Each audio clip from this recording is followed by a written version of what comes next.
Hello दोस्तों, अगर आप जेईई मेन या नीट की तैयारी कर रहे हैं तो मेरा ये 5 मिनट का वीडियो आप ज़रूर देखें। देखो, मैं इसमें अपना एक्सपीरियंस शेयर कर रहा हूँ। आपको एग्ज़ाम के लिए तैयारी करनी होती है और उसके लिए आप 1 साल की तैयारी करते हैं पूरी। तो अगर आप 1 साल तैयारी कर रहे हैं तो आपको एक रूटीन बनाना है। और वो रूटीन कैसे बनाना है, जैसे आप अगर 11th में हैं या 12th में हैं तो आप ये मान के चलिए कि आपके पास में 1 साल में 10 महीने यानी कि 300 दिन होते हैं, जिसमें आप 250 दिन ये मान के चलिए रूटीन को फॉलो करेंगे, मीन्स स्टडी करेंगे। और 50 दिन आप ये मान लो कि आप रेस्ट कर रहे हैं या फिर आप टेस्ट की तैयारी या टेस्ट देने जा रहे हैं, तो अपन उनको हटा सकते हैं। अब देखो, जैसे आपके पास केमिस्ट्री में 3 पार्ट होते हैं, फिजिकल, ऑर्गेनिक, इनऑर्गेनिक, जिसमें इनऑर्गेनिक का पार्ट कम होता है और टाइम भी कम लेता है वो। तो अगर मैं ये मान के चलूँ कि आप 100 दिन प्रतिदिन अगर आप 5 सब्जेक्टिव क्वेश्चन कर रहे हैं और 15 ऑब्जेक्टिव क्वेश्चन कर रहे हैं, तो आप देख लिया आपने 100 दिन में कितने क्वेश्चन कर लिए। 500 क्वेश्चन तो सब्जेक्टिव के कर दिए और ऑब्जेक्टिव 1500, मतलब टोटल आपने 2000 क्वेश्चन कर दिए।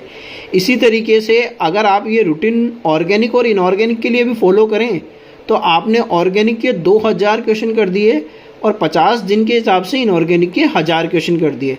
तो टोटल क्वेश्चन अगर आप देखोगे कि आपने 5000 क्वेश्चन, अब आप ये मान के चलिए 5000 क्वेश्चन का मतलब आप समझ रहे हैं स्टूडेंट्स, ये आपकी 2 से 3 बुक हो गई।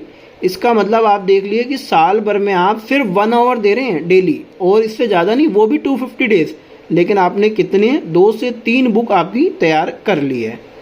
लेकिन अब इसमें एक बात ध्यान रखें, आप को क्या करना है कि जो भी क्वेश्चन में आप फर्स्ट टाइम अटकते हैं, जैसे आप यहाँ पे देख लें मोस्ट इंपॉर्टेंट थिंग में, अगर आप फर्स्ट टाइम अटकते हैं तो आपको उस पर 1 स्टार बना देना है।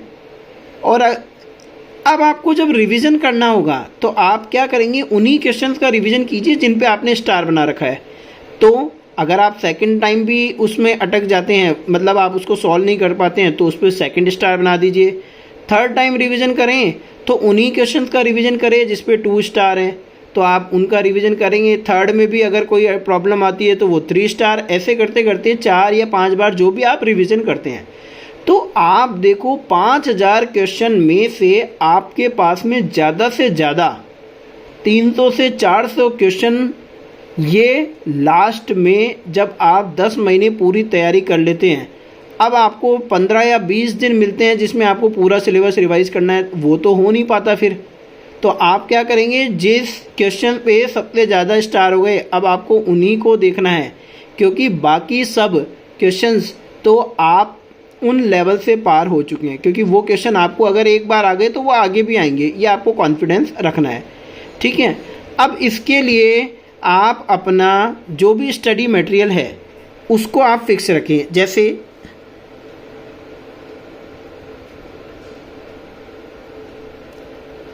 देखो, आप कोई से भी कोचिंग में जा रहे हैं तो सबसे पहले आप अपना क्लास नोट्स को ध्यान रखें। जो भी स्टडी मटेरियल आपको दिया जा रहा है, जैसे आपको कोचिंग में डीपीपीज दी जाती है या क्वेश्चन शीट दी जाती है, तो आप उन्हीं से प्रॉब्लम्स सॉल्व करें। फिर आपको क्या करना है, एनसीईआरटी जरूर सॉल्व करनी है, जो 4th पॉइंट है। आपको कोचिंग का स्टडी मटेरियल करना है, क्लास नोट्स करने हैं और एनसीईआरटी के सारे सॉल्व और अनसॉल्व प्रॉब्लम करने हैं इन टेक्स्ट को लेकर। जो अंदर चैप्टर के बीच बीच में क्वेश्चंस आते हैं उन्हें भी सॉल्व करना है। और जब आपका लास्ट का टाइम बच जाएगा, 20 डेज जब आपके बचते हैं या 1 मंथ बचता है, तो आपको क्या करना है, revision notes. Revision note 3rd point, revision note में आपको क्या करना होता है, हर एक चैप्टर को 1 पेज में लेना होता है। जैसे अगर फिजिकल केमिस्ट्री है तो सारे उसके फॉर्मूलेज आप अपने 1 पेज पे रखें, ताकि आप उसी का रिवीजन, 1 पेज का रिवीजन करने में आपको ये मान लीजिए कि 1 झलक चाहिए, 1 या 2 मिनट, लेकिन आप पूरे 100-200 पेज का रिवीजन तो नहीं कर पाएंगे ना। इसी तरीके से ऑर्गेनिक का आपका सारा समराइज होना चाहिए और इनऑर्गेनिक का भी। फिर आपको ये ज़रूर करना है, लास्ट 5 ईयर्स के क्वेश्चन करते रहें आप, चाहे वो नीट के हो, चाहे जेईई मेंस हो, चाहे एम्स हो, और चाहे तो आप सभी के करें। क्योंकि इससे आपके पास में 1 आवर डेली आप एक टेस्ट करते हैं तो आपकी एक प्रैक्टिस बनी रहेगी।